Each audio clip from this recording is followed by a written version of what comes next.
ಆತ್ಮೀಯರೇ ನಮಸ್ಕಾರ. ದೇವರಾಜು ಶಿವಪುರ ಯೂಟ್ಯೂಬ್ ಚಾನಲ್ಗೆ ಸ್ವಾಗತ. 6ನೇ ತರಗತಿ ಗಣಿತ ಪ್ರಕಾಶ ಭಾಗ 2 ರಚನೆಗಳೊಂದಿಗೆ ಆಟಕ್ಕೆ ಸಂಬಂಧಪಟ್ಟಂತ ಮತ್ತೊಂದು ವಿಡಿಯೋ. ಪುಟ ಸಂಖ್ಯೆ 70ರಲ್ಲಿ ಬರ್ತಕ್ಕಂಥ ಆಯತದೊಳಗೊಂದು ಚೌಕವನ್ನ ರಚಿಸಿ ಅಂತೇಳಿ ಪುಟ ಸಂಖ್ಯೆ ಎಷ್ಟು 70. ತಾವು ಗಮನಿಸ್ತಾ ಇದ್ರಿ 8 ಸೆಂಟಿಮೀಟರ್ ಮತ್ತು 4 ಸೆಂಟಿಮೀಟರ್ ಬಾಹುಗಳ ಅಳತೆಗಳಿರುವ ಒಂದು ಆಯತವನ್ನು ರಚನೆ ಮಾಡಿ.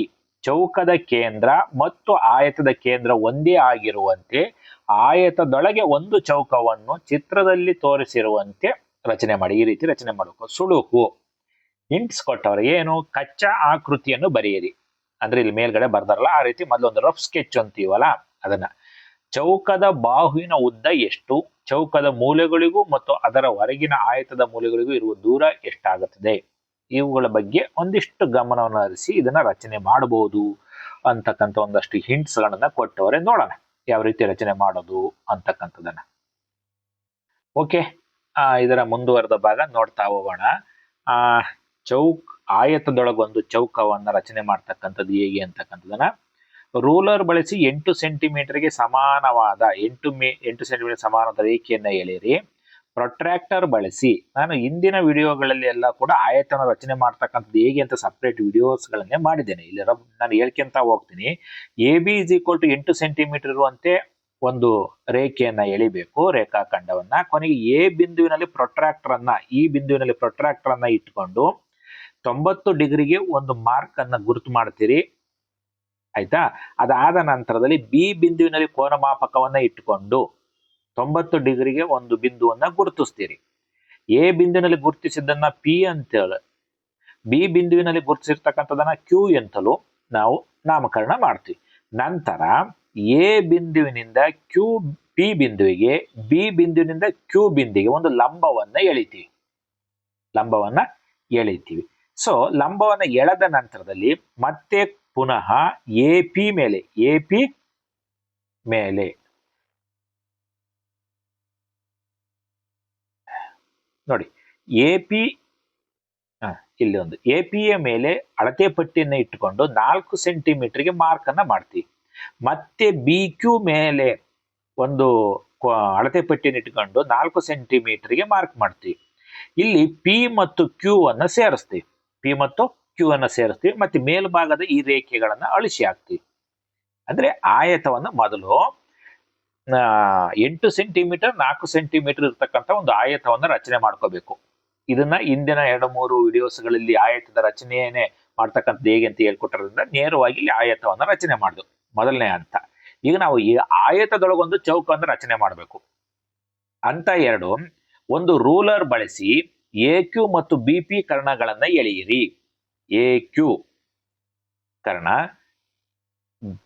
PB ಅಥವಾ BP, AQ RQA ಕರ್ಣಗಳನ್ನ ಎಳಿತೀವಿ. ಕರ್ಣಗಳು C ಬಿಂದುವಿನಲ್ಲಿ ಛೇದಿಸಲಿ. ಈ ಬಿಂದುವು ABQP ಆಯತದ ಮತ್ತು ಅಗತ್ಯವಿರುವ ಚೌಕದ ಕೇಂದ್ರವಾಗಿದೆ. ಏನು ಕೇಂದ್ರ ಬಿಂದು ಅಂತ ಕರಿತೀವಿ, ಇದು ಈ ಒಂದು ಆಯತದ ABQP ಆಯತ. ಮತ್ತೆ ನಾವು ನೆಕ್ಸ್ಟ್ ರಚನೆ ಮಾಡ್ತೀವಲ್ಲ ಚೌಕ, ಆ ಚೌಕದ ಕೇಂದ್ರ ಬಿಂದು ಕೂಡ ಆಗಿದೆ. ಅಂತ 3ಕ್ಕೆ ಹೋಗೋಣ. ಇಲ್ಲಿ AQ ಮತ್ತು BP ನೋಡಿ, AQ ಮತ್ತೆ BP ಕರ್ಣಗಳನ್ನು ಏನು ಬರೆದಿದ್ದು ಅಳಿಸಿ ಹಾಕ್ತಿವಿ. ಯಾಕೆಂದ್ರೆ ಇವೆರಡೂ ಕೂಡ ಸಂಧಿಸಿರ್ತಕ್ಕಂಥ ಬಿಂದು ಇದಲ್ಲ C, ಆ C ಬಿಂದುವನ್ನ ಉಳಿಸಿಕೊಂಡು ಉಳಿದದ್ದನ್ನ ಅಳಿಸಿ ಹಾಕ್ತಿವಿ. ನಂತರ ಈ C ಬಿಂದುವಿನ ಮೂಲಕ ಹಾದು ಹೋಗುವಂತೆ ಒಂದು ಲಂಬ ರೇಖೆಯನ್ನ ಎಳಿತೀವಿ.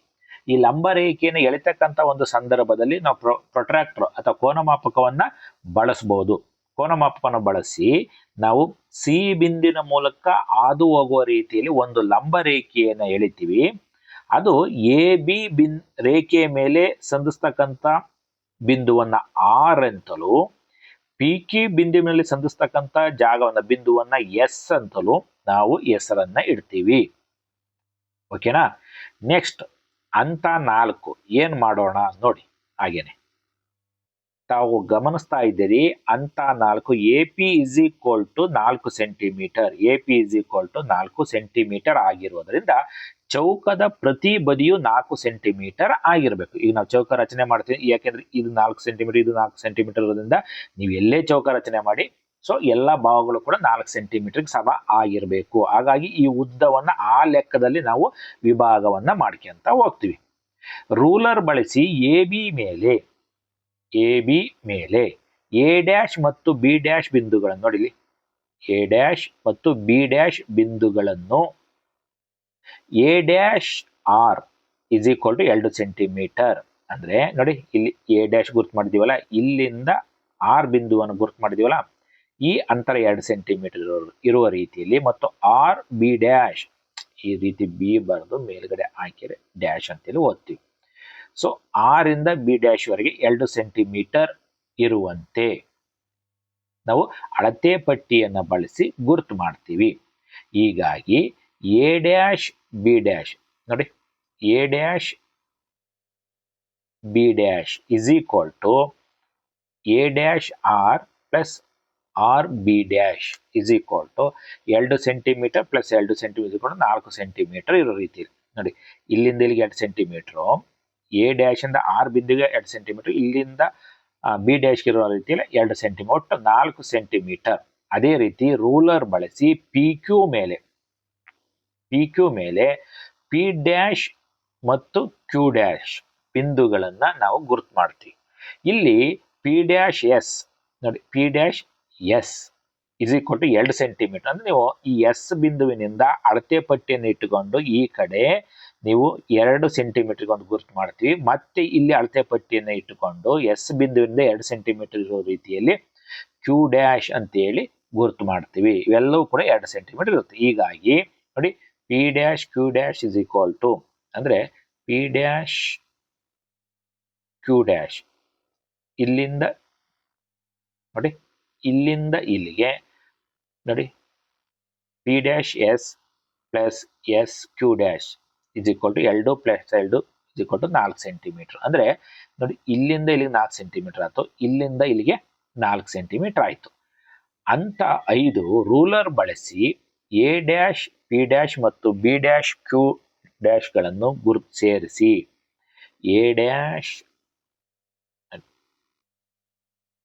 ಮತ್ತು B' Q' ಗಳನ್ನು ಗುರುತಿಸಿ ಸೇರಿಸಿ ರೂಲರ್ ಬಳಸಿ RS ರೇಖೆಯನ್ನು ಅಳಿಸಿ. ಈ ಮಧ್ಯ ಇರುತ್ತಲ್ಲ, ಇದು RS ರೇಖೆಯನ್ನು ಅಳಿಸಿ, ಮಧ್ಯ ಬಿಂದು C ಹಾಗೇನೆ ಇರಲಿ.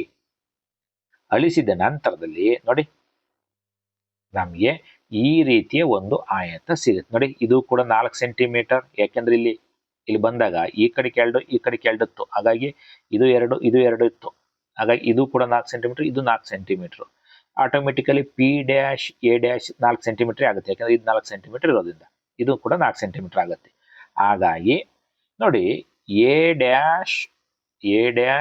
B' Q' P' ನಲ್ಲಿ C ಕೇಂದ್ರವನ್ನು ಹೊಂದಿರುವ ಅಗತ್ಯವಿರುವ ಚೌಕವಿದೆ. ಅದು ಕೊಟ್ಟಿರುವ ಆಯತದ ಕೇಂದ್ರವೂ ಕೂಡ ಆಗಿದೆ.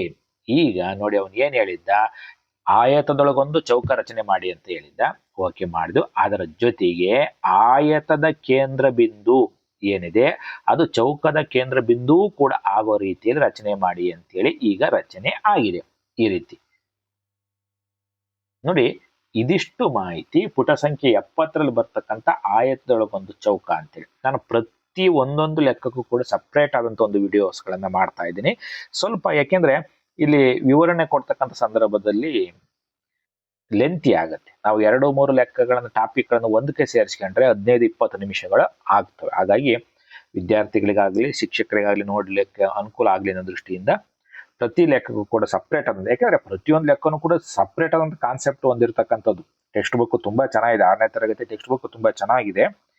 ಸ್ವಲ್ಪ ಅರ್ಥ ಮಾಡ್ಕೊಳಕ್ಕೆ ನಾವು ಪ್ರಯತ್ನ ಪಡಬೇಕು. ಎನಿವೆ, ನೀವು ಇದುವರೆಗೂ ಕೂಡ ದೇವರಾಜು ಶಿವಪುರ ಯೂಟ್ಯೂಬ್ ಚಾನಲ್ಗೆ ಸಬ್ಸ್ಕ್ರೈಬ್ ಆಗಿಲ್ಲ ಅಂದ್ರೆ ಸಬ್ಸ್ಕ್ರೈಬ್ ಆಗಿ. ಧನ್ಯವಾದಗಳು.